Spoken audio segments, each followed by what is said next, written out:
അയോധ്യയിലെ രാമക്ഷേത്രത്തിലെ കാണിക്ക കവർച്ചകൾക്കു പിന്നിലെ ഭരണകൂടം ഇപ്പോൾ പ്രഖ്യാപിച്ചിരിക്കുന്ന കടുത്ത സുരക്ഷാ നിരീക്ഷണങ്ങൾ യഥാർത്ഥത്തിൽ സ്വന്തം വീഴ്ചകൾ മറക്കാനുള്ള കണ്ണിൽ പൊടിയിടൽ തന്ത്രം മാത്രമാണ്.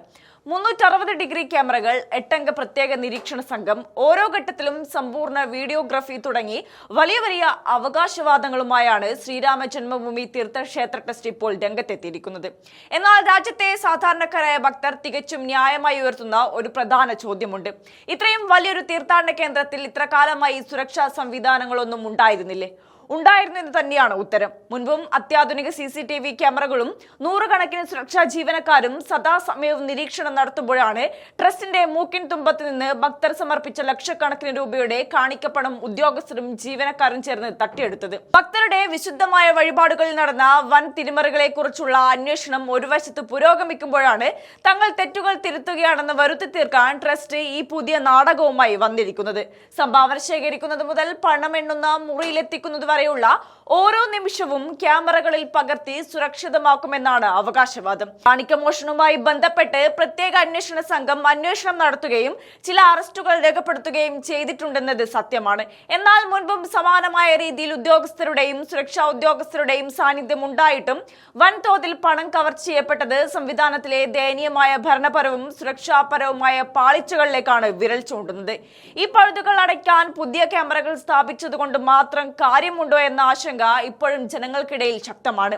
പുതിയ നടപടികളുടെ കാര്യങ്ങൾ കർശനമാക്കുന്നുവെന്ന് അവകാശപ്പെടുമ്പോഴും കോടിക്കണക്കിന് ഭക്തരുടെ വിശ്വാസത്തെയും ആത്മീയയും വഞ്ചിച്ച ഈ വലിയ അഴിമതിയുടെ ഉത്തരവാദിത്തത്തിൽ നിന്ന് മോദിക്കോ യോഗി സർക്കാരിനോ പൂർണ്ണമായി കൈകഴുകാൻ സാധിക്കില്ല.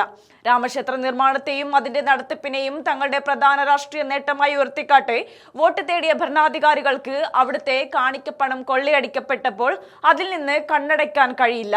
ഇത്രയും വലിയൊരു ദിവ്യക്ഷേത്രത്തിൽ ഭരണകൂടത്തിന്റെ നേരിട്ടുള്ള മേൽനോട്ടം ഉണ്ടായിട്ടും എങ്ങനെയാണ് ഇത്തരം വൻ കൊള്ളകൾ നടന്നതെന്ന ചോദ്യത്തിന് ഉത്തരം നൽകാൻ BJP നേതൃത്വം ബാധ്യസ്ഥരാണ്.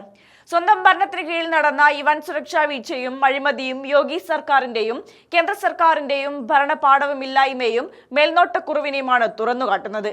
അതേസമയം അയോധ്യയിലെ സാമ്പത്തിക കൊള്ളയിൽ കേന്ദ്ര സംസ്ഥാന സർക്കാരുകളെ വിടാതെ പിടികൂടിയിരിക്കുകയാണ് പ്രതിപക്ഷം. കഴിഞ്ഞ ദിവസങ്ങളിൽ പാർലമെന്റിൽ ഈ വിഷയം ഉന്നയിച്ച് വൻ പ്രതിഷേധങ്ങളാണ് ഇന്ത്യ സഖ്യം ഉയർത്തിയത്. ഭക്തരുടെ പണവും വിശ്വാസവും ചൂഷണം ചെയ്യാൻ അനുവദിച്ച യോഗി മോദി ഭരണകൂടങ്ങൾക്കെതിരെ കടുത്ത നിലപാടാണ് പ്രതിപക്ഷ പാർട്ടികൾ എടുത്തത്. കവർച്ച നടന്ന ശേഷം ക്യാമറകൾ വെച്ച് നിരീക്ഷണം കൂട്ടുന്നു എന്ന് പറയുന്ന ഇത്തരത്തിലുള്ള തന്ത്രങ്ങൾ ജനങ്ങളുടെ കണ്ണിൽ പൊടിയിടാനുള്ള വെറും രാഷ്ട്രീയ അഭ്യാസങ്ങൾ മാത്രമാണെന്ന് വ്യക്തമാണ്. ജനശ്രദ്ധ തിരിച്ചുവിടാൻ ഇത്തരം പൊടിക്കൈകൾ കൊണ്ട് ഇനി മോദിക്കും കൂട്ടർക്കും രക്ഷപ്പെടാനാവില്ലെന്നും വിശ്വാസത്തിന്റെ മറവിൽ നടന്ന അഴിമതിക്ക് കൃത്യമായ മറുപടി പറയാൻ ഭരണകൂടം നിർബന്ധിതരാകുമെന്നും ഉറപ്പാണ്.